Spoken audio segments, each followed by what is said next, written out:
Hi, social studies teachers. I'm going to preview the McGraw-Hill resources within the online textbook, both student and teacher, that you can use when supporting ESOL students. I was able to work with Dr. Jordan to get some uh, easy to implement supports and scaffolds for learning in our social studies classrooms with our online textbook. So if you see I'm here on the Schoology website, I'm going to click on the McGraw-Hill textbook link. I'm going to go ahead and click the United States History and Geography book. And I'm going to preview the student edition first for you guys, and then we'll double back and find the teacher resources as well. So when we're supporting our students who have ESOL accommodations, up here we have a toolbar that allows to enlarge the lettering and the font, a listening, read to, read aloud option, print. They can make notes, and then I believe you also can just click down here and put English language learner. When you do that, it differentiates the text and the vocabulary and the difficulty of the text.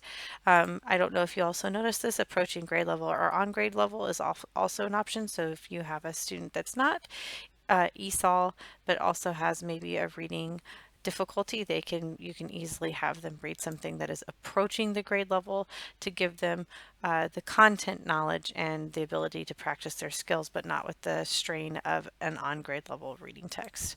So we'll go back to the English language learner option and then scroll all the way down to the bottom. One of the things I wanted to illustrate here is that the English language learner option does not change the highlighted vocabulary that is a part of the section. This word in the other, in the on grade level session resource is the same. And as the students progress, if they are in the ESOL learner mode, it will stay in that mode as you progress through the lessons of the chapter. I'm going to scroll back up to show you something that can also be used other than this mode change. If you go back to on grade level and you scroll to the bottom, you also have, if your ESOL student speaks Spanish or reads Spanish, you have the option to open in Spanish as well.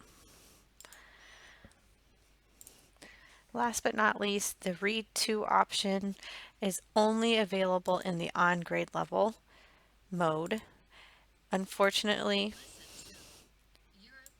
as you play it, it does not highlight the text as we go along. However, it does read at a nice slow pace. Okay, now we're going to toggle back to the teacher edition.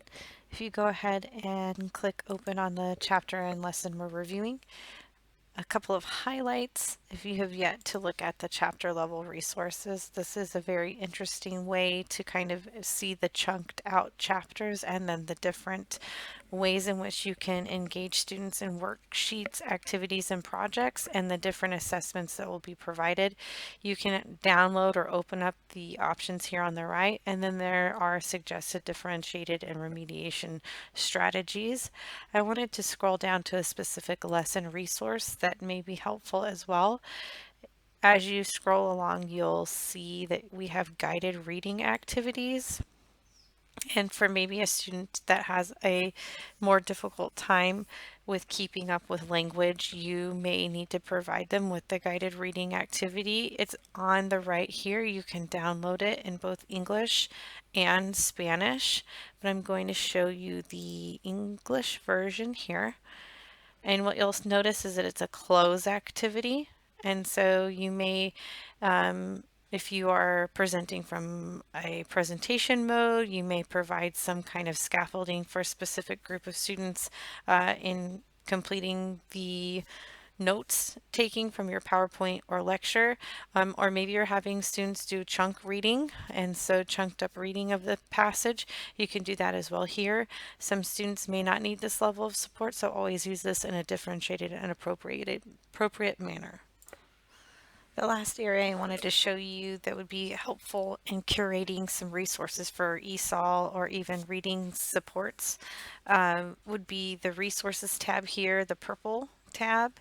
And when you go to the purple tab, you have either lesson search or keyword search. If you know that there's a specific resource you want to pull up, you can do that here. They also have search resource tags and resource types down below.